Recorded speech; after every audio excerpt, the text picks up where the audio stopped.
Good evening, guys. How's the mic volume? Just let me know if you can hear me loud and clear. Uh, I'm keeping an eye on the chat, so just let me know if the volume is clear. Let's see who we've got in here. Welcome, Givex and Fingolfin, some of the regulars. Also see Sabrina's in the house. I see Sabrina comments on the videos a lot, so welcome, welcome. I don't think we're a lot of people at the moment. I think we only got about 5-6 viewers. Not a big deal. Hey, welcome, Ferris. Awesome, awesome. That's good to know. Yeah, I trying to cut down on the gain on the mic because I noticed in the last stream that it was very high, which made the echo sound terrible. And I am in the process of moving house, so as furniture gets removed, the area becomes even more echoey. So yeah, just trying to get that sorted. Yeah, sorry about the sorry about the cough. I've got a mild, very mild case of the sniffles. It seems so, bit coughy, bit phlegmy, sneezy as well, but not too bad. All right, awesome, awesome. Now that's good. I just wanted to make sure that it's not too bad. Still tinkering around with the mic settings and all of that. I found that putting the gain basically at the lowest and just speaking close to the mic is essentially the best way to go about it. Because, I mean, goddamn, if I paid for a brand new mic, I want it to sound as good as I possibly can, you know. I mean, it's nothing fancy, but still. Okay, cool. So, yeah, today's stream, just going to be a little bit of a chill session where we could talk about all kinds of things fantasy and Cosmere, of course. As an update to you guys, you'll probably see a video come out shortly. I have finished book 4 of Wheel of Time, Shadow Rising, and yeah, I can't wait to make the review on that one because that was wow.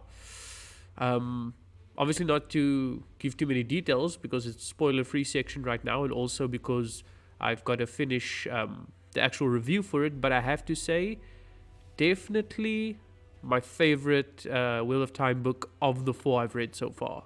It was really good. So I'm excited to see what happens in the coming books. I am aware that there's a slog in the series. I don't know if I'll feel it as much, going through the audiobooks and kind of blazing through it at my current pace. But I have to say, I'm really intrigued to see where the story goes from here. Let's see, what do we got? Welcome, Dominic. Good to see you as well. Thanks, Ferris. Appreciate it. Yeah, I get. I've got major sinus issues. Some days I'll be fine, and other days it'll be really bad, and it kind of feels like a mini cold. I don't know. I've considered surgery. It's that bad. So we'll see. Let's see. You should go through the questions in the community posts and give your own answers. What do you mean by that, Fingolfin? So, like, questions in the community posts and give your own answers. What do you mean questions? Like, could you just elaborate on that? Because I'm all for engaging more with the community and using my community posts and things like that. So, just a bit more elaboration. We're not exactly sure what you mean. Yeah. I'm thinking I could possibly catch up and be done with the series by the time the show airs. I don't want to say I will, because I'm not aiming for that. I'm just enjoying it, and if I get there, I get there. If I don't, I don't. But at my current rate, I'm getting there quite quickly. Yeah, awesome. That's going to come in the next week or so, because I've already got videos scheduled for this coming week, so it might not be this week, or it might be the next week, but we'll have to see. Oh, that's good. So I assume that the slog starts at book 7 or something. Yeah, it's like the storytelling really picked up from here. I don't know. Obviously, I'll go into it in the actual review because I'm not gonna just give the minute details right now. But yeah, world building, character, plot, all of that gets stepped up. It's so good. Let me just see. I'm just looking at the chat. Just give me a sec, guys.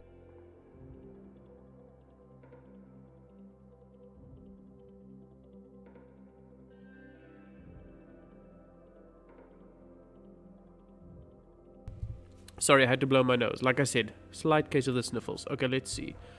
Givek says, there's a lot of great books in Wheel of Time, and I feel like the slog is kind of overrated. Like, it exists, but it's not as bad as people say. I figured it probably isn't, because I consider most of the information you hear is from people who read the series as and when it was being written, right? So if you have a particularly slow book, then you're going to kind of feel like there's a slog in that part of the story. Now imagine the way we are going through Stormlight Archive, right?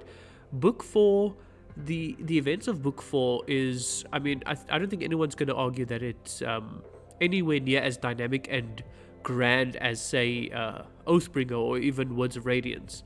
But because we're experiencing it as it's coming out, it's kind of sluggish. Obviously, it's not a slog, but it's slow. Compare that to the experience of someone who's reading Stormlight Archive 10 years from now and they can just blaze through all the books. It's not going to feel nearly as bad. So I'm figuring that because I'm using the audiobooks and because I'm going at it with a decent pace, I probably won't feel the slog as bad, but I'll have to see. If I do feel it as bad, I will mention it in my reviews. Sabrina says, I just finished the Emperor's Soul. It was amazing. Yes, Emperor's Soul was so good. Actually, this coming week, you will see the premiere airing of the podcast that I'm doing with Jackie from Me, My Skirt and I. And we actually talk about Emperor's Soul in that. We go over basically a couple of our favorite Cosmere books. And Emperor's Soul is in there. It's definitely up there with one of my favorites as well. So, and I saw that Brandon is going to do a new cover for it. And I gotta say, guys, I'm all for that second cover, the new one. I really like the soul stamp design. Let's see. Fingolfin says, in YouTube, you sometimes ask something like if you could have a cosmic creature as a pet. Oh, yeah, I do want to do that, Fingolfin. I definitely want to do that. The problem I have doing that for Wheel of Time things is, say for example, I will for Cosmere questions say, who would win in a fight? Let's say, for example, Adolin or Vasher, right? Just as an example. Or where's the worst place to live? Scadrial or Threnody? Just as I'm making a random example. But when it comes to Wheel of Time, because I'm not done with the series, I feel like the questions I can ask won't be as good. I 100% intend on asking those questions, doing polls, things like that, and also obviously doing a lot of lore videos, things like that as well. But I want to finish the series first. So you will see these things come out, if not by the end of this year, then definitely as the new year starts, because I think at my current rate I'll finish the series by then. It's just going to take a bit of time. I don't feel confident putting those questions out, and also if I do put, for example, a question out there and someone gives an answer, and like a lot of you guys do enjoy giving lengthy answers, explaining your reasonings, things could get spoiled for me, which not fun. So I will take a while to get to that point. Yeah, I figured, Dominic, because I do enjoy doing that for the Cosmere, and I eventually want to do that for Wheel of Time, but we'll get there. Oh, yeah. Emperor's Soul is probably some of the best work that Brandon has done in short form. I can't think of... I would say Dawnshard was pretty good. I'm thinking of all the short form storytelling, right? Dawnshard was good. Shadows for Silence was good. But nothing really comes close in terms of just the amount of compacted storytelling in terms of character, narrative, world building, all of those things as Emperor's Soul does. It just kind of... And that's probably why it's considered the shining beacon in terms of his short form storytelling. But yeah, definitely up there with some of his best work. Let's see. Yeah, looks like you guys are for Vasher. That was just a hypothetical question, but I mean, obviously, Okay, let's say that Vasher doesn't have access to any magic. There's no investiture being used in this fight. It's purely swords. Even then, I would say probably still Vasher because of his experience. But you can't just discount Adolin. He's pretty good with the sword. I mean, that's his whole thing. Is he just has the sword. He doesn't have magic. Doesn't have any special abilities. All he can do is be good with the sword. So he's not incompetent. But I also think Vasher would probably win. Let's see. I guess I could do that, Ferris. Ferris says you should still ask some regular questions like what's your favorite Aja in the tower. I could definitely still do things like that. If I do it, I think I'll wait until I'm at least like at book 7 or so. So I can say I'm roughly about halfway through the series. That way, I could be generally safe from any general spoilers. For myself, and also so that I know what questions not to ask, so that a brand new person to Wheel of Time wouldn't be spoiled as well. So just give it some time. Those questions will be coming. Let's see. Oh, the chat's moving. Fingolfin says Emperor's Soul is probably the best novella. I like Secret History more though. Yeah, like technically, like on a technical writing level, Emperor's Soul is the best, but in terms of ones that I personally enjoy, whether it's for lore reasons or character reasons, there are others I enjoy more for certain reasons. But on a technical writing level, I would still put Emperor's Soul up there at number 1. Let's see. Yeah, people would spoil stuff in the answers. Like if I were to ask, what's your favorite Aja in the tower? Someone would say, oh, I like, for example, green Aja because XYZ, right? And then in XYZ, they would actually give a spoiler a reason. No offense, obviously, from their side being meant, but I myself haven't finished the series, so I'm gonna wait. I'm gonna wait on that, just at least until book 7, and even then it'll only be very general questions, and I might even in the questions say comments keep spoiler free, things like that. So if I do it a bit earlier, let's see. Oh, Ryan Ratchford, you're here. Ryan says, it's 11:30 p.m. in the UK, so I can't stay, sorry, but I have a great stream. Oh, thanks. No worries, dude. Love your channel. Can't wait for your Me Must Cut Night podcast. Yeah, it's going to be great, guys. Definitely check it out. I do have it planned for Wednesday, so it should come out on Wednesday. It's pre-recorded, but it'll be premiered, so you guys can still interact and chat, and I will be there. I don't know if Jackie will make it because of our time zone differences, but I'll communicate with her and see. But yeah, so it's going to be longer form content. This episode is focused on the Cosmere. It will generally be a Cosmere podcast, but we will be doing Wheel of Time and other fantasy things as well as she and I get into different series. Let's see.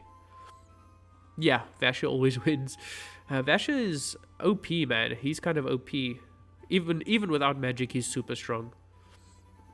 Let's see. Sabrina says, fun fact, Brandon Sanderson lives in my city. Oh, wow. He lives 5 minutes away from my house, and I still have never met him. Oh, that sucks. Oh, man. But I mean, it would be super awkward, like, coincidentally bumping into him or something and just being like, hey, I live 5 minutes away from you. Or I wouldn't, if I met Brandon in public, just at a random location, like he wasn't doing anything, he's living his normal life, I would feel too awkward just to walk up to him for an autograph or to talk to him or anything. It's like, the guy's trying to live his life, you know. He doesn't want people just walking up to him and bothering him and things like that. So it's probably for the best that you haven't met him out in your daily life, but at the same time, knowing he's like right there and you can't really, or you've never really had that chance, yeah, I can kind of relate. Let's see. Yeah, maybe after the lockdown stuff craziness. What's yours? Mine's between the green and yellow. Well, in terms of my favorite Aja, it's tough. It's tough. Hold on, give me a second, guys. I need to sneeze.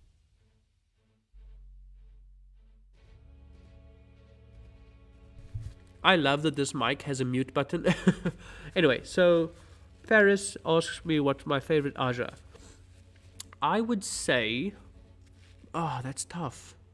Because, okay, I'm not going into spoilers, but from my current understanding, I enjoy the philosophy, not the philosophy, but the what do you call it, the culture of the brown Aja, because I'm a law nerd.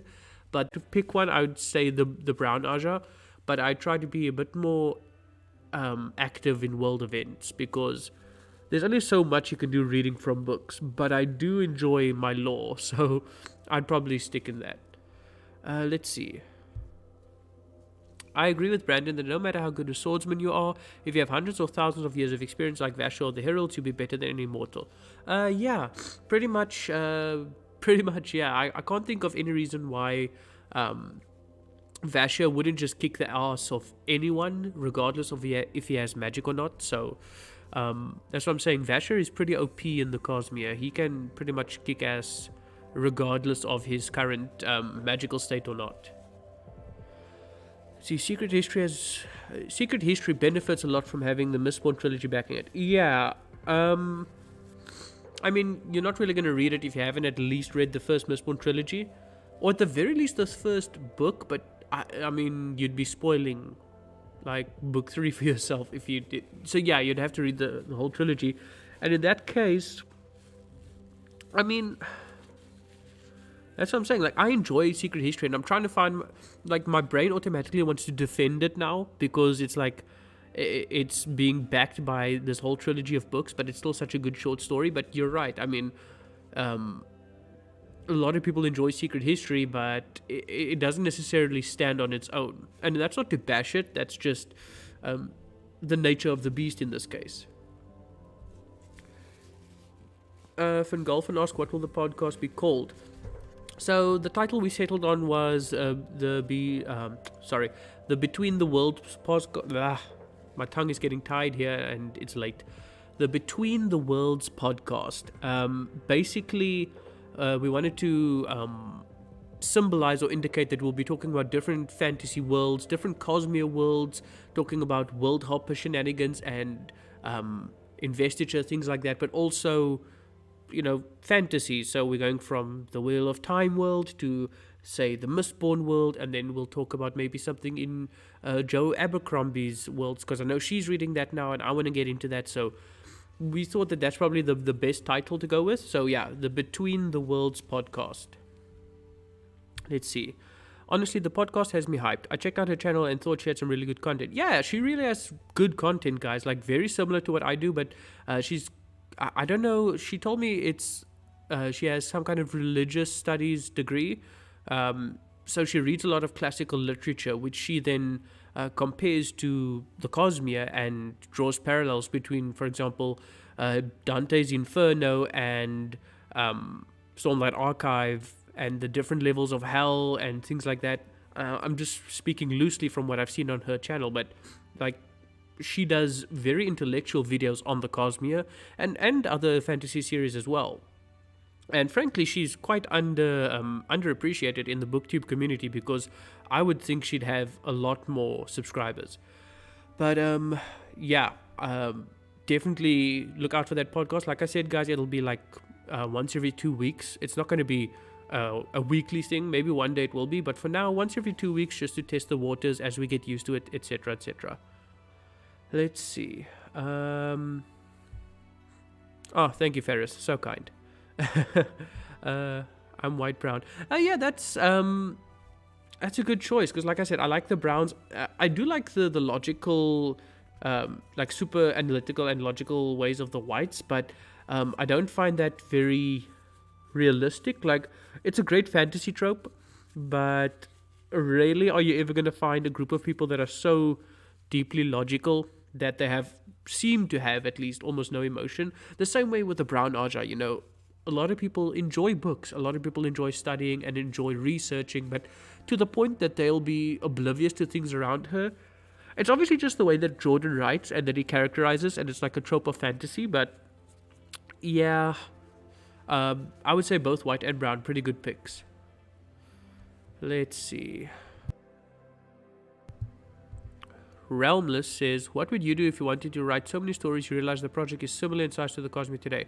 I have a similar problem in that I do have my own idea for like a type of fantasy multiverse type thing.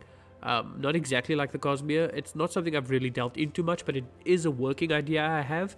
And I also have a book that I'm currently working on that is, I mean, it's quite a large scope. And what would I do? Honestly, first thing I would do if I were you is just pick the story. If you have multiple stories or things like that, pick the one that hypes me up and interests me the most, the one that really gets my blood boiling and makes me want to go and write as much as possible. Pick that one, just write it, get it done, because as long as all of those ideas are stuck in your head, whether it's a huge scope or not is completely irrelevant. You need to actually write it, get it done, and get started. Like, I mean, look at Brandon. A lot of the Cosmere was not figured out when he wrote and published Elantris. And Elantris is also not a very good book compared to the rest of the Cosmere, even though it's not bad on its own necessarily. So just start. Get started. Write the smallest story you can, the quickest one that gets you the most excited, and go from there. And remember, even if it doesn't work out, you can always go on to the next one. Or you can always redo that story later on once you've got it a bit more figured out. But get started. Just get started. That would be my biggest piece of advice. Dominic Marley asks you, the guys think Vivenna could beat Adel. That's a good question. We actually don't necessarily know the exact extent of Vivenna's sword fighting skills. So maybe, I mean, trained by Vasher, probably. Okay, guys, before we continue, from here on, we're going to do spoilers. So if you've been here for the spoiler-free section, just be forewarned. We are going to go into full Cosmere spoilers from now on. But I do see that you guys are edging towards the spoilery content, talking about characters, things like that. So if you are not caught up on the Cosmere, we will obviously try and label any spoilers, but do be aware that we're going into spoilers now. Okay. So, Dominic asks, do I think Vivenna could beat Adolin? Stormlight Archive, Book 4, spoilers, or even Book 3. So, we know that Vasher trained Vivenna, and we don't know how long it's been between, or at least I can't remember if it's been confirmed, how long it was between Warbreaker and Stormlight Archive, like how many years. So, and clearly Vivenna isn't as young as she was at the end of Warbreaker as she is in Oathbringer. So Oathbringer, she's got a bit of grey in her hair. So we can kind of assume that there's been at least a good decade of her learning how to fight with swords. Then you have Adolin, who, whilst he is a good swordsman, and we saw him fight pretty well in Rhythm of War in the Cognitive Realm, in Shadesmar. However, he's mostly trained to fight with shard blades, which is a very different ball game than normal swords. I personally think Vivenna would kick Adolin's ass, but not easily. I think she would beat him, but it would take quite a bit of doing. Let's see. Sabrina says she still hasn't read Secret History. Oh, Sabrina, you're doing yourself a disservice, like really. Definitely should read it. Let's see. Much closer, maybe she could win, but I think Adolin's the better swordsman. Yeah, Adolin's a good swordsman, but I do think that if I were to put them against each other, I think Vivenna would still win at the end, but Adolin has a chance. But I think out of 10 fights, she would probably win 6 or 7 of them, whereas Adolin wouldn't have that same win to lose ratio. I need to drink something. My voice is going. Just give me a sec, guys. Okay. Hopefully that helps, because I can feel my voice going already. Okay, let's see. A Shadesmar survival game would be awesome. Huh. You know what? That's actually not a bad idea, but which... Because I'm thinking Shadesmar obviously refers to Roshar's cognitive realm. You could You'd obviously have some oceans/obsidian slabs to stay on. There are some kind of plants. There are spren you could hunt. I mean, it could be a fun survival game, not gonna lie. Yeah, I could see myself enjoying that. Grey Aja? I'm only on book 4, and I think I don't even remember them mentioning Grey Aja. Is that a thing? See, I'm like I said, guys, I'm very new to the franchise, so I feel like I did hear a mention of Grey Aja before, but at the same time, I'm not sure anymore. So, yeah, I'm gonna take your word for it that there is a Grey Aja. So let's move on to the next message here. I love one particular brown, so maybe I like them the most. Givex, I assume I haven't met this brown before, because I only know one named brown sister, so I don't know. Well, we are kind of... No, we're on Cosmere spoilers. I'm not going to talk about Wheel of Time. I was considering it, but I'm like, nah, I'm not done with it yet. We're doing Cosmere spoilers. We're not going to spoil Wheel of Time things. Okay, let's see. Yeah, I'm not sure which brown it is. Because literally I only know one brown Aes Sedai, and she really doesn't seem that interesting. So I assume there's going to be a character that I'll get to know quite soon.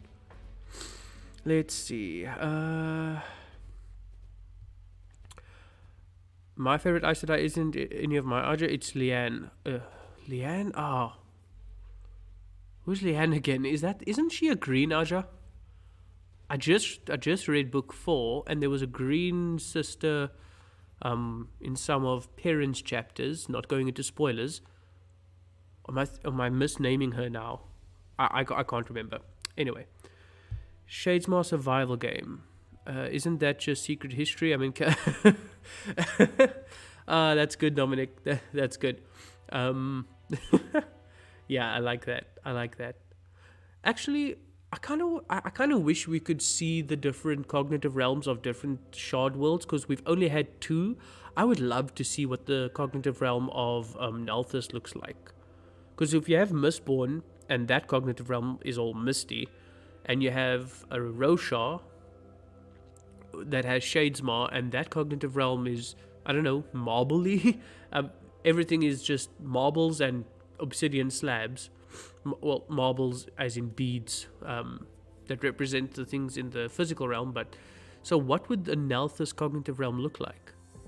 Huh. I assume there would be something to do with color, but I honestly couldn't even think. We need more Nalthis lore, guys. We need more Nalthis lore. Galcia is going to replace Lestrade. Why does that sound familiar? Who's Lestrade? I cannot remember. Oh, the keeper. Right. I was definitely remembering the wrong name. I knew Leanne sounded familiar. Yeah, okay. Man, I'm actually, speaking of Swan and Leanne and what's going on with them, I cannot wait for the next book, guys. I'm so hyped. I was tempted to jump right into it when I finished book 4, but I was like, okay, no, I need to give myself a break. I need to write the review first, because I'm going to get the events muddled in my head. But yeah, damn. Yeah, okay. Awesome. Yeah. I like Leanne. She doesn't have much of a personality for me yet, but I assume I'll get to know her at some point, because it seems like she and Swan are taking a more prominent role in the story.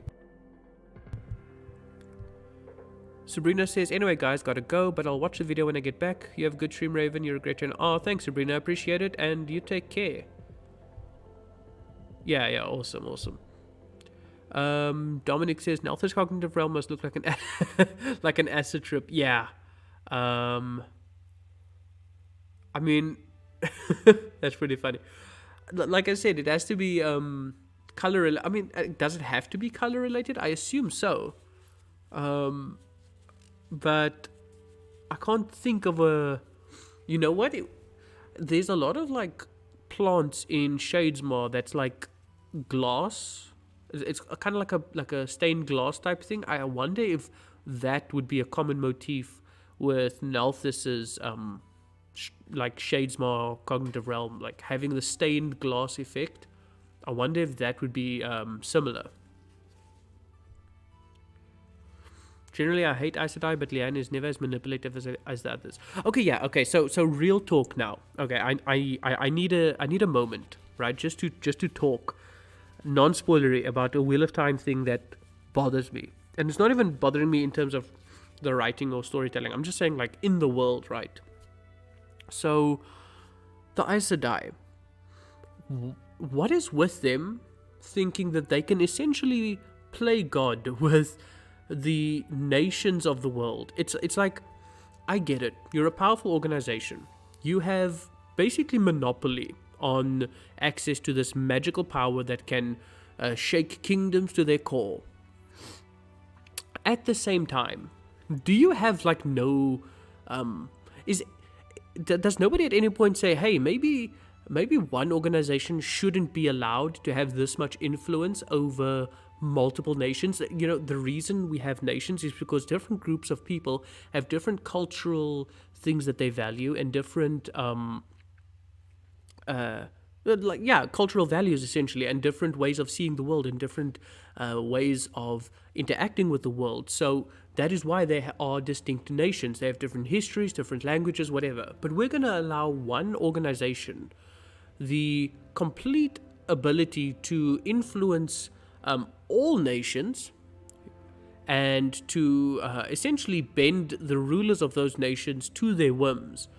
And like, I mean, I like Swan, right? I'm reading a bit more of her now in book 4, and I enjoy her. Not going into spoilers, like I said, but you can tell that her having been, the Amelin for so long, things like that, her tendency to just expect people to do what she says, and obviously having manipulated so many people, it's like, come on, this should not be allowed. Like, I get that they have the one power, and I get that obviously from the Age of Legends, it's quite scary for anyone to go up against them because literally the world was broken before. But do the monarchs not ever come together, or at least a group of monarchs come together and say, you know what, the White Tower is just way too meddling, we're just not going to let... I mean, Andor, for Pete's sakes, like, you have... Not only do you take Aes Sedai as your, advisors, but you send your monarchs to the White Tower to train as a tradition. But you're also a powerful nation. I'm like, what? The White Tower is not even beholden to you as a nation. They can do whatever they want. So...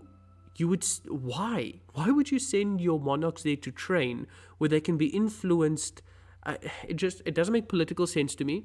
And basically, coming from books like when I first entered fantasy, which was The Song of Ice and Fire, and now reading obviously things like Stormlight, things like that, and thinking about the political implications of things like this, I'm just like, how have none of the nations just told the White Tower, you know what, screw you, we're just not gonna play your games anymore? That's just mini rant here, but it's been on my mind for a while. I'm just like, why are they letting this happen? Anyway, I think I've fallen a bit behind with chat. Let's see what's going on. So Swan and Leanne are going to be a bigger part of the story. Awesome. That's good. Like I said, I am enjoying them. I haven't seen much of them, but I'm enjoying them, and the direction that they're going seems very interesting. Not gonna lie. So we'll see. Alex Vergis says, I mean, they've spent thousands of years uninterrupted rule over the entire Wastelands. That's hard to break. If you anger them, they are just going to fireball you out of existence. Yeah, but see, the thing is, it's like holding a gun to the heads of all the monarchs, but it's like you're not even being honest about holding the gun, right? You take these oaths saying you'll never harm people with the one power, things like that, but at the same time, you know and they know that you still have access to the one power. You could still, like, do damage if you wanted, It reeks of bad faith, in my opinion. But I'm not gonna go in on it. I've just had my rant, so yeah. Finn Golfin says it's essentially the party from 1984, except not quite as evil. But it's still disturbing how one institute has so much power and influence. Exactly. It's like the reason you want power as decentralized as possible is because it allows the everyday person to not be as influenced by the decisions of one ruler. If you have power as broken up and decentralized as possible, then it's the people that make the choices, not the dictators or the monarchs or things like that. So that is why, in terms of societies, kingdoms will generally work better than empires. And I don't know what's more than an empire, but okay, so in the hierarchy, you'll have towns will do better than cities. Cities, in terms of being run by the people that actually live in them, as opposed to just one person making the decisions. So villages better than towns, towns better than cities, and then cities better than kingdoms, right? So, and then kingdoms better than empires. So you have these breakdowns of power for a reason, so that one person doesn't have too much control over too many people. But then on a geopolitical scale, you give one organization complete influence over all other nations. That just doesn't make sense.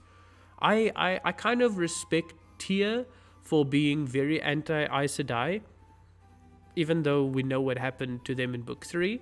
I still kind of respect any nation that would tell the Aes Sedai no. And my respect for Andor has fallen a lot, because they just play into that so much. Anyway, almost all nations have Aes Sedai advisors, not just Andor. Yeah, fair enough, but I mean, do all nations send the, the monarchs of the next generation to the White Tower? Because Andor is just telling the White Tower, here, please indoctrinate our monarchs to be exactly the perfect puppets for you. That's just the way I see it, at least. Let's see. And also, technically, there are nations that aren't as fond of Aes Sedai. Yeah, like I said, Tyr was pretty anti-Aes Sedai. I'm not saying be anti-Aes Sedai, I'm just saying be anti-influence from this clearly... I don't want to say the White Tower has its motivations to screw with nations, but if they have a goal, they don't care if a king says no, they'll find a way around it. So I would give them as little influence as possible. But that's just me. Yeah, I mean, I guess if you can't beat them, join them. So having a monarch that's on very good terms with the White Tower probably helps, which probably has helped Andor's survive. I don't want to say their survivability, but their prosperity has definitely hasn't been negatively impacted by being on good terms with the White Tower.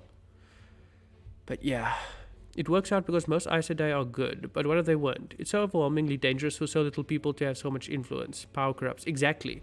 So that's what I'm saying. All it would take is one bad Amelin seat. One Amelin seat that just didn't care.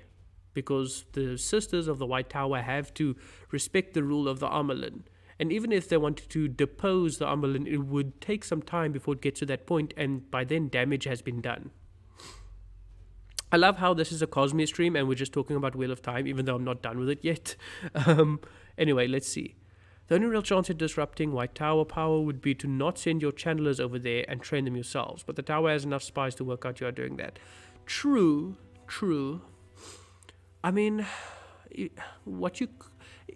I don't know. What you could do is have your advisors and your channelers come from the White Tower, but the thing is they take oaths to the White Tower, magically binding ones. So you couldn't have them swear new oaths to whatever nation they're advising on. I don't know. I would just say, don't worry about the loyalty of your channelers, but don't give them as much political influence or power. That's all I would say. Hearing someone complain a series I've never read is so good. Yeah, I'm trying to stick clear of spoilers. Dominic, if you haven't read Wheel of Time yet, at least give it a shot. It's pretty good. At least so far. Let's see. That's why I love the Stormlight magic system. The Radiants only have their godly power if they hold to their ideals. Syl even says honor blades are dangerous because they don't restrain the wielder. Yeah, I mean, that's true. Like, in Mistborn, it's very much ambiguous. Like, you could have an assassin, right? You could have someone who literally just kills for fun, be an allomancer. But in Stormlight, you actually have to be you don't have to be a good person, do you? Because for a Windrunner, yes, you have to protect. You can't just go wantonly killing people. But, I mean, Skybreakers? The Skybreakers are kind of killing people for no real proper reason, and they can make it fit into their ideals. So while some Radiant Orders can kind of avoid creating ruthless mass murderers, other orders kind of make it easy for them. So it's a give and take. I mean, I couldn't see anything that would stop a Lightweaver from just being an evil person. All they'd have to do is admit to secrets. They could still be evil. Let's see. Sean. Spoilers. Oh my god. I mean, guys, for something as big as Harry Potter, that was that big and that well known, and that's been out for so many years, I'm not going to worry about spoilers for that. Besides, this is the spoiler section of the podcast. Even though I mostly mean Cosmere spoilers, I'm not going to hold back on talking about things. Except don't spoil Wheel of Time for me, because I will be upset. Like, legit, I will ban you. Don't do that. Uvo Zod said, I was confused at first, like, where is the White Tower in the Cosmere? Yeah, mini Wheel of Time rant there. Just because Fingolfin brought something up and I just... I could not. There are parts that just doesn't make sense to me in that world building, but I do enjoy it. So, I mean, I can criticize Cosmere as well and still enjoy it. So, you know you love something when you can criticize it and still love the thing you've criticized. That is correct, Sean. Moash did nothing wrong. And to any of you guys who say that Moash did something wrong, fight me in the comments. Because... I don't think he did. And I will die on that hill. Let's see. Oh, hey, welcome, Josh. Damn. You've made it for every stream so far, even the test one I did at first. Welcome, welcome. Dominic says, I haven't read Wheel of Time, mainly because I'd have to get it on the Kindle, and I also have other books I want to finish first. But it looks cool despite how long it'd take to read. Yeah, it's definitely a mountain of an undertaking. If you can get like audiobooks and you have the time for just sitting and listening to audio, like when you're doing something else, you can actually get through it quite quickly. That's what I've been doing. I have a lot less time to just sit and read lately, but I do have a lot more time to like when I'm at my day job, I can sit with my earphones in and listen, and I put it on like 1.5 speed to listen. It goes a bit faster, but that is so much reading time that I've managed to fit in. So if you can get into audiobooks, I definitely recommend that. Also, Michael Kramer and Kate Redding, that does the narration for Wheel of Time, awesome, excellent. Like, they do an amazing job. Let's see. Fingolfin says, Skybreakers hold to a law system, but what if the law is something like Nazi law? Extreme example, but the law can be wrong. Luckily, Skybreakers choose their law system. Yes, but see, the thing is, Fingolfin, we've seen that they can choose their law system, but it's still up to interpretation. And they will... like, if you look at Nail, right? He follows the letter of the law in the land that he's in, but he does it to further his end, which is to kill potential Radiants. So even though you could say that's not necessarily a noble goal, or that's not necessarily something good, he still, to him it's still just, it's still something good. What I'm saying is that the oaths, the actual oaths that they're saying, it's not going to prevent him from being evil. The only order that I can think that would prevent someone from being just a complete psychomaniac would be maybe windrunners, bondsmiths, maybe edge dancers. I would say potentially. Who else? I'm thinking. I can't think of another order where because actually even edge dancers could be, because they're just about remembering the little guy, right? They're about remembering and keeping in mind the people who are often forgotten. But I mean, you could still be an evil person and do that. Bondsmiths, they're about uniting people, and it seems so far about uniting people and about moving on despite your own past mistakes. So you could still technically be evil. Windrunners, they're literally the only ones that just about protect the people. And if you don't protect the people, you're technically going against your own ideals. But then at the same time, I mean, Kaladin is killing singers, and they are just people trying to reclaim their land. I mean, this is the whole moral conundrum that he struggles with. So, a lot of grey morality in the Cosmere. Oh my god, guys, you guys are chatting a lot. Just give me a sec. Oh, I'm falling behind. Let's see. I have read the Cosmere, but I'm not super deep into the fandom. What would you expect to happen if you compounded the weird metals like investiture, identity, or connection? The weird metals? Like you can compound metals if you're both a full-blooded ferrochemist and mistborn. What do you mean? I'm not exactly sure what you mean, Jacob. Like investiture, identity, or connection. Those are three different things that have nothing directly necessarily to do with compounding metals. Maybe just give me a bit more elaboration. Fingolfin says, Moash definitely did something wrong, but his intentions were not necessarily wrong. He should have a redemption, but he isn't innocent. On the record, I do agree with you, because obviously I can see there's definitely grey area to his morality, and he has his reasons for doing what he did, but he still did horrid things. But off the record, because I like being a contrarian and like making people upset on the internet, Moash did nothing wrong, you are wrong, and I will die on this hill. Let's see. Dominic says, Moash was right in my opinion. Like, maybe I'm just sympathetic to him, but Brandon did him dirty, making him evil and then not even fixing the systematic issues in Alethea society. I know, right? Like, we are 4 books in. At what point... okay, look. It's probably good that there's one person leading the humans in this fight. You can't have multiple nations just fighting with each other and still trying to fight off against this united Singer front. So, yeah, there should probably still be one person ruling over all of them. So I'm not saying abolish the king or things like that.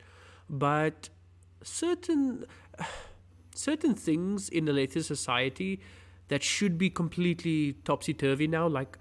Should dark eyes and light eyes even be a thing anymore, considering that any dark eyes could technically become a radiant and become a light eyes, and not just any light eyes, but like of the 4th nun or something like that, or Dan, I can't even remember, but like super high up in their society.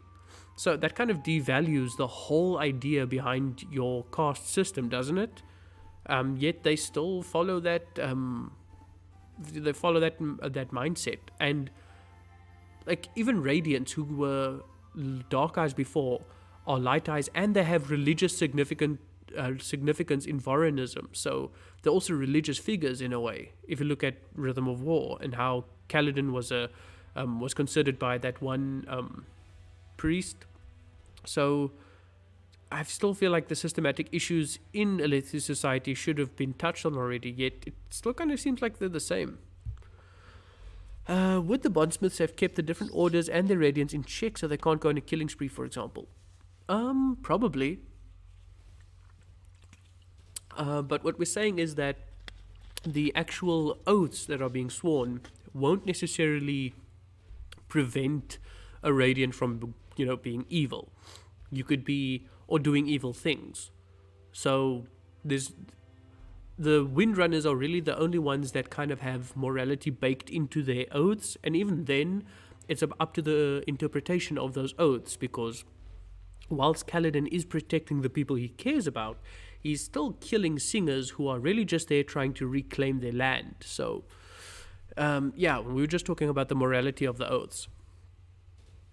Josh says, yep, audiobooks are great. Completely different experience from reading, though. Not worse, just different. Yeah, it is different, and I do regret that I'm not actually reading, because as a writer, you want to read the actual words because it helps you improve your skill, and I'm not getting that at the moment. But at the same time, just the benefit of getting the story narrated to me so well and so quickly, it's difficult to choose. I guess it depends on the book series. Like, I'm probably going to go through Wheel of Time audiobook only, but read the other books that I currently have on my list. We'll have to see.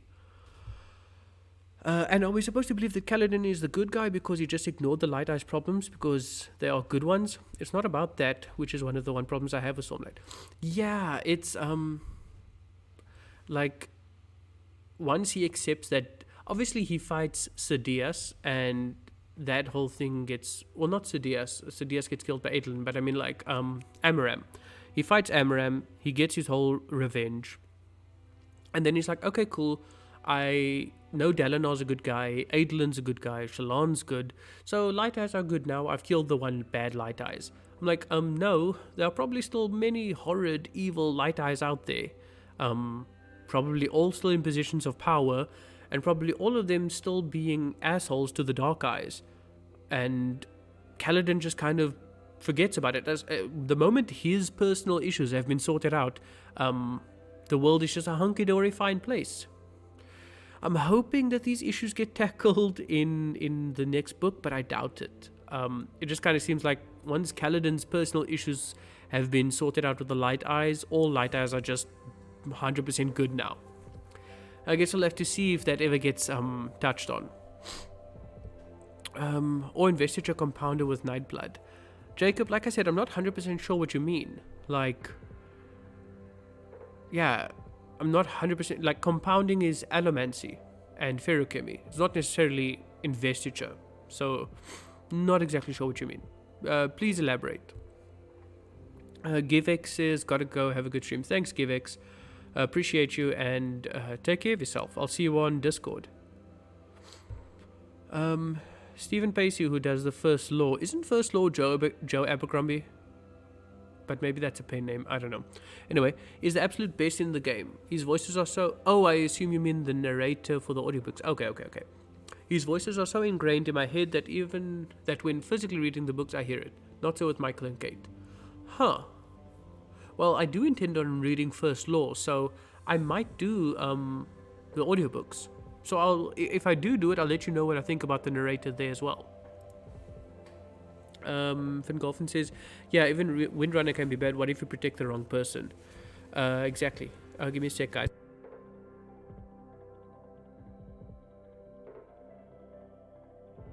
Sometimes you just gotta blow your nose at the most inopportune times. Okay.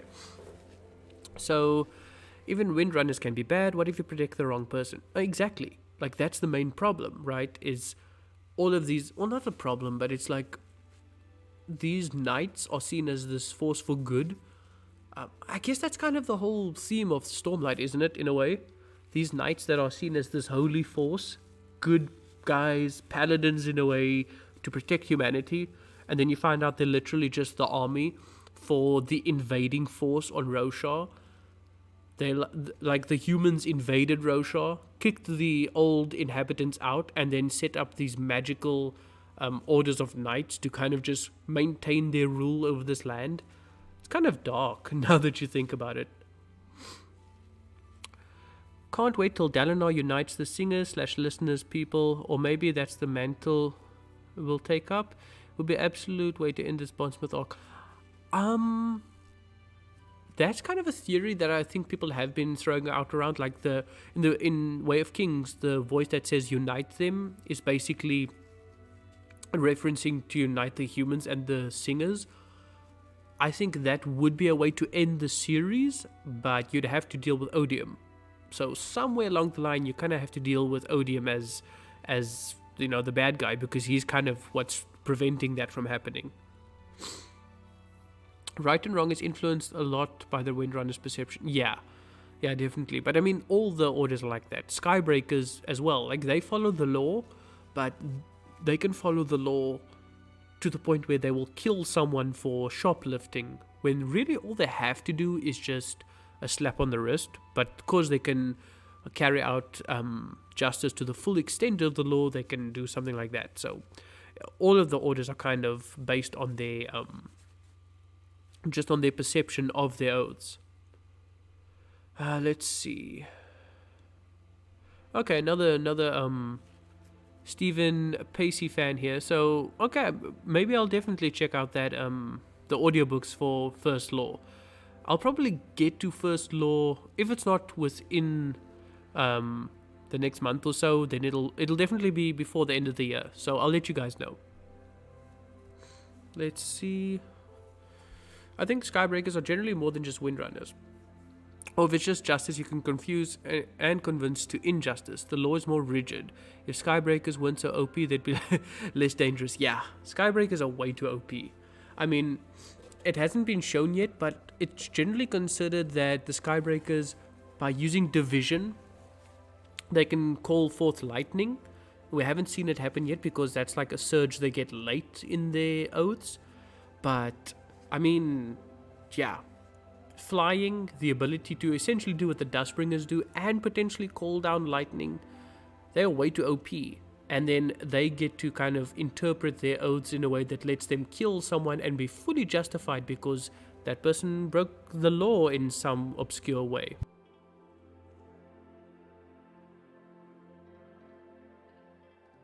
So let's see.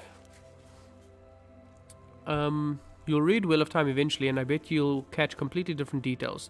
Listening and reading totally complement each other.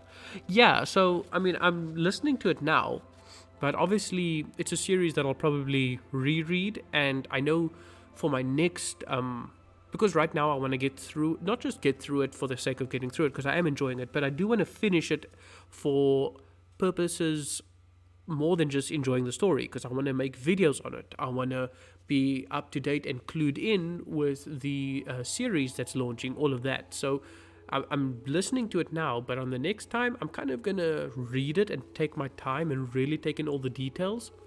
So I'm sure there's a lot that I'll be picking up as I go through my second reread. I mean, I'm rereading the Cosmere now, and there's also a lot of details that I'm picking up on now. And I mean, my opinions on characters are changing with my reread of the Cosmere. Like previously, Elend, didn't really care for him. Now, I really like Elend. And I'm like, that's not an opinion I had before. I previously couldn't care less about Elend. Now I actually really like him. So, I'll have to see how my opinions change. Uvo Zod says, I'm on a little hatred. I think that's Abercrombie's work. Yeah, First Law. The original First Law trilogy was great and the 3 standalone novels, but this new trilogy is pretty meh so far. I'll have to see, man. Like, I'm not familiar with Abercrombie at all, but I've been hearing a lot of good things, so we'll have to see how much I enjoy it, because I'm a huge fan of Grimdark, but it just depends on how the story is told for me. So we'll see. 100% suggest audiobooks for the First Law and Farseer if you plan on reading them. The narrators make the experience so much better, in my humble opinion. See, I've been really enjoying the audiobooks, and I would definitely jump into them. But I also kind of want to work actual reading into my schedule here. I don't want to just do audiobooks for everything. So one of those between, because I'm going to do the Farseer, I'm going to do Robin Hobb and Joe Abercrombie, like all their works. So between those two, one of them I'll do audiobooks and the other one I'll read. So depends, because it depends on which one it feels a bit slower to read and takes a bit longer, because that one's going to make a bit more sense to do the audiobook than the other. We'll have to see. Oh, my voice is already going. Let me just take a sip here while I read this next message. Josh says, I personally enjoy Sanderson's imperfections in the society he writes. Reflects real life. Just look at the government where you live and the overall indifference of most people. Yeah, I mean, look, I'm not saying it has to be perfect, and I'm not saying that the whole Alethi society needs to be completely um, overturned on its head. What I'm saying is, when these fundamental things that you consider to be truths have been flipped on their head, right? Your society's believed this for hundreds of years, if not thousands, and now it gets flipped on its head. Um, at the very least, we should have seen some things indicated at. Maybe I missed it, and when I do my reread, I'll see hints of it. But at the very least, it seems like there should be more happening. You should see more instances of people actually fighting the society, more Dark Eyes going against the whole caste system. But you don't see that. You see Dark Eyes becoming Radiants, but in terms of actual societal or class level uprisings, or at least disputes, I didn't pick up on that. And you'd think that that would happen. I'm not saying the whole society would change, I'm just saying you'd see these disputes and arguments start coming up. Let's see. I meant the mantle where Renarin will take up. After all the enlightened Truth Watchers, Radiance with Relaine is going to be their own faction, right? Yeah, I fully believe that the enlightened, it's not just Truth Watchers, but I think there'll be enlightened Radiants, potentially different Radiants, but the enlightened Radiants slash corrupted ones, as well as the what is Venli? She's not a Truth Watcher, a Will Shaper, right? Yeah. So along with the Will Shapers, with the Fused, and actually, yeah. So it's the Fused, it's the Will Shapers, it's the Truth Watchers. That faction. Yeah, it's been a while since I've actually thought of that theory. Now, I think they're gonna be their own faction, but I don't know if it's actually gonna happen. Like, it's my personal theory, but that's just something that I think it's all the signs are pointing towards. Whether it actually happens, we'll have to see, because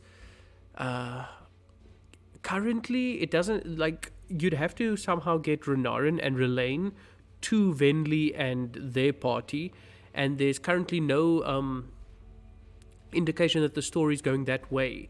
You'd have to set up maybe Relaine wants to go see Venli again or whatever. Like, you have to set that up, so it might happen. I honestly think it will, but there's no current indication. Do you read sci-fi? I want to read sci-fi. I even bought myself the 50th anniversary edition of Dune, but there's so much fantasy, and that's my genre of choice, I just haven't gotten into it. But I do want to read sci-fi. Let's see. With so much awful places in the Cosmere, like Cells, Cognitive Realm, or Braze, how bad do you think it must be for hell to be on Trinity? And how would its Cognitive Realm be? I can't even begin to imagine the Cognitive Realm on Trinity with the shades. You guys should check out my latest video on the shades, because, like, I have no idea. If those are cognitive shadows, then what is up with the Cognitive Realm allowing them to bleed through into the physical realm? If those aren't cognitive shadows, then what the hell are they? And what does the Cognitive Realm look like there? And obviously they just call the forest hell because of lore reasons for the people that live there. It's not necessarily that it's worse than, say, Braze. I mean, I'm pretty sure in terms of just environment to survive in, like, would you die within the first couple hours of just standing out in the open? Braze is probably the worst place. But yeah, the Cosmere has some pretty bad places, like the pits of Hatson, the chasms for the breach crews. It's got some pretty dark areas. Man, Fingolfin, sorry, I can't help it. It's just, if I did infect you, it's just mild case. Okay, I'm sure you'll be fine. Do you think there'll be a book that delves more into the evil on Trinity? I hope so. I honestly hope so. I really enjoy that story, and I really want to see more. So I'm praying to the Cosmere gods above that Brandon blesses us with another story on Threnody that kind of explains the evil and stuff, but we'll have to see. Yeah, I know what the evil is, and I really hope we get more information on it. If you get the Kindle version of the book, you can jump between the book and audio most seamlessly. Yeah, but I don't like jumping between mediums. So if I'm going to pick if I'm going to pick the audiobooks, then I'm going to stick with that. I'm not going to jump between the two much. So I would have to see which one I would want to do, and then I'll just stick with that. For at least like the whole book. I might do, if it's a trilogy, I could do, say, the first book audio, second book normal reading, whatever. But while I'm reading a specific book, I won't jump back and forth. Final note: the blade itself is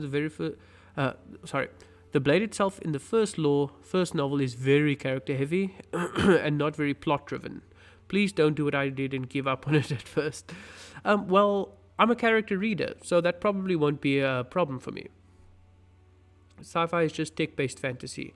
Yeah, like that's why I want to get into it, because I'm sure there's going to be a lot that I enjoy about it, but because I really like fantasy, it's like, okay, let me get my fill for fantasy, let me get widely read on it, and then I'll probably go into sci-fi more. I do want to do a book here and there, but right now my focus is fantasy. I want to do some Dune. I actually don't know what are some good classical fantasy books. I might put out a poll for that at some point. But yeah, it's just, I don't even know where to start. My favorite sci-fi book is Roger Zelazny's Lord of Light. I recommend you check it out, though you're only starting out Dune, it's easy to get into. Yeah, I'm going to start out with Dune, but I will probably branch out from there.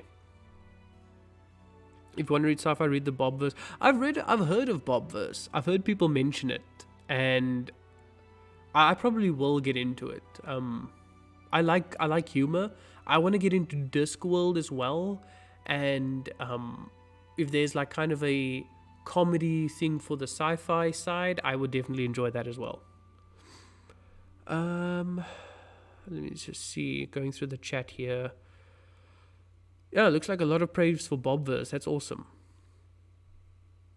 Okay, looks like I'm caught up on chat. So my voice is starting to go, guys. I don't know how long I'll have before my voice is just gone. So let's give it another 10 minutes, then we'll wrap up the stream. We've been going for a good while now, nearly an hour and a half, hour and 40 minutes. So I think we've done pretty well for the stream.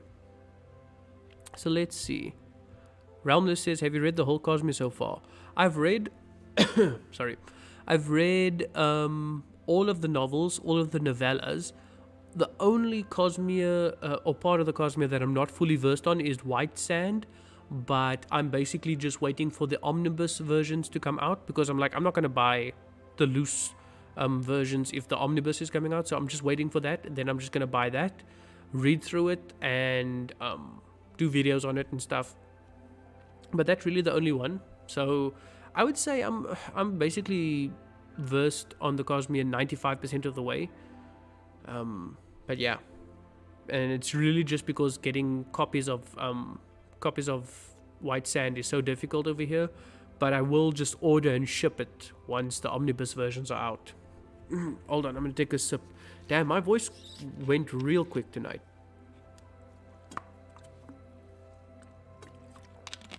Okay. Finn Golfin says, what do you think of the Wheel of Time magic system? Well, there's going to be like a big section on the magic in my new review, because of what, like, for book 4 there was a lot of new magic stuff, but in terms of just channeling, I like it. It's kind of like a mix between a very hard magic system that, for example, Brandon would think of, but also a soft magic system. It's got good elements of both. It's enough to make you feel awed and wondrous in that, this is a magic system you can't always fully understand. It's this overwhelming well of power that can just be kind of manipulated and directed. You can never really fully understand it. There's always more to learn, but at the same time, you can get good enough with it to basically do whatever you want, as long as you have someone to teach you. So I really enjoy that. I'm enjoying it so far. Um, I do hope I get more, like that we get more information on the mechanics of it as things go along, because right now there's still a lot of questions that I have, but I mean, I'm only on book 4, so I assume that I'll have my questions answered.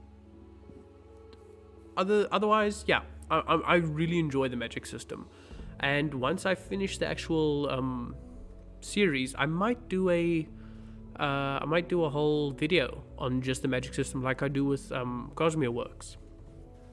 Let's see. Da, da, da. I highly recommend Discworld. I'm not so far into it myself, but the few books I've read, I find are some of the best I've ever read. Yeah, that's the thing. Like, I've heard so much good praise, but the thing is, Discworld is almost like the Cosmere in that it's just this huge collection of different stories and different worlds set in the same universe. It's like, do I want to delve into that? Maybe. If I do read Discworld, which I probably will, but if I do read it, I probably won't do videos on it like I do with the Cosmere. In terms of that level of lore dives and things like that, I'll probably just do reviews. If you have any recommendations for where to start on Discworld, let me know, but I do intend on getting to it. Yeah, Murderbot is another one that I've heard a lot of, mostly because of Daniel Green and his channel. But like I said, I've heard of a lot of good sci-fi out there, and I do want to get into sci-fi. It's just I feel like I need to properly get well versed in fantasy, which I'm currently doing. So while I will sample sci-fi from here and there and read a bit here and there, my focus will be fantasy for the foreseeable future. And then eventually I'll probably branch out into wider sci-fi, because I do want to basically be well read on both genres. Let me just see. I assume you meant WOT because I read that as Words of Radiance. Yeah, WOT. Okay, cool. Will be explored more in depth as you progress. Yeah, good. I'm glad, because I feel like I'm starting to get a somewhat coherent idea of how channeling works, with the flows and things like that. But there's also so many questions I have, so I'm really hoping that I'm really hoping that we get more information. So if we do, then that'll be great. Start Discworld with small gods. Okay. I'm not sure when I'll get to Discworld, but when I do, if small gods is a good place to start, then I'll probably start there. What I'm thinking is I heard that they're quite short. Well, not quite short, but they're not huge, thick books like, for example, a Sanderson or Jordan novel. So I'll probably read like a couple, maybe like 2 or 3, right after each other, and then I'll do a big review on all of them if they're not very long. If they're decent sized on their own, then I'll just do a review, but we'll see. Start with the Mort series in Discworld, it's the best. See, now which one should I start with? Small Gods or the Mort series? I guess it depends on the person you ask, because it just depends on what you enjoy. I've heard that they're not as closely linked as the Cosmere and things like that, so it probably doesn't matter, and there's obviously no real proper start. But yeah, like I said, guys, it's gonna take a month or two for me, because like right now my focus is Wheel of Time. I want to read I'm obviously really reading other things, but my focus is Wheel of Time before I even bother with trying to dive into other fantasy universes. So you're gonna see me mostly focus on that for the next probably 2-3 months, other than the Cosmere, of course. It's the Death series, my favorite there too, but not as good a starting point. Yeah, see, if I do get into Discworld, I want to find a good starting point, one that'll ease me in. Like, for example, I'd never tell a new person to the Cosmere to start with, like Era 2 of Mistborn, or even with Stormlight Archive. I know some people have started with Stormlight Archive as their first entry to the Cosmere, but I wouldn't recommend it. Yeah, see, I've heard of Ringworld too. See, I don't know. There's so much. Like, I'm trying. My goal is like long term. I'm talking like 5-10 years. Is to be fairly well read in general on the genres of fantasy and sci-fi. Like when I say well read, it's like you can name me an author, of at least fairly prominent author, and I'll be able to list a couple of books that I've, if not read, at the very least know about. So like that's the kind of level I want to get to, because I've always enjoyed fantasy and sci-fi as concepts. And for the first time in my life now, I'm really like getting into the genres in terms of reading the literature. Like I've played the video games, I've watched the movies, but now I'm getting into the literature because I've always enjoyed reading, but I never really took reading as seriously as I do now. Like it was always just a hobby I did in my free time. Now I'm really getting into reading. So yeah, that's my goal eventually. So I will eventually get to all kinds of different sci-fi series, but for now fantasy is my focus. Fantasy is my home, and then sci-fi will be my holiday home, I guess.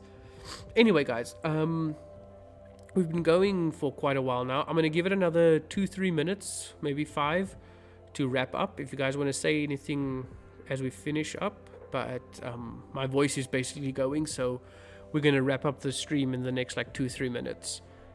Let's see. Only other 2 suggestions are the Poppy War and Jade War. I've also heard that they are good. They are on my list, but for next year. My current TBR for this year doesn't have them in, but I will be getting to those next year.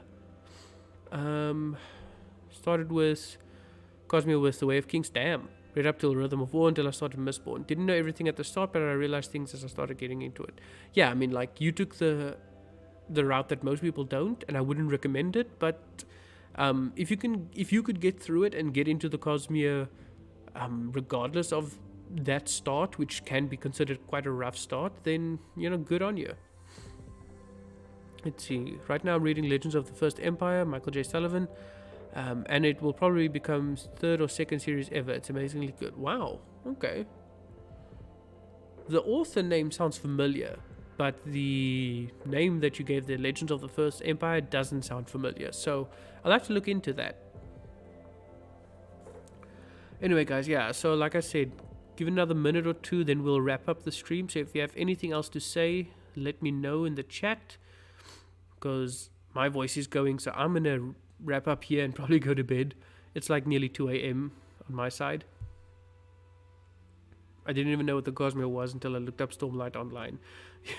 Yeah.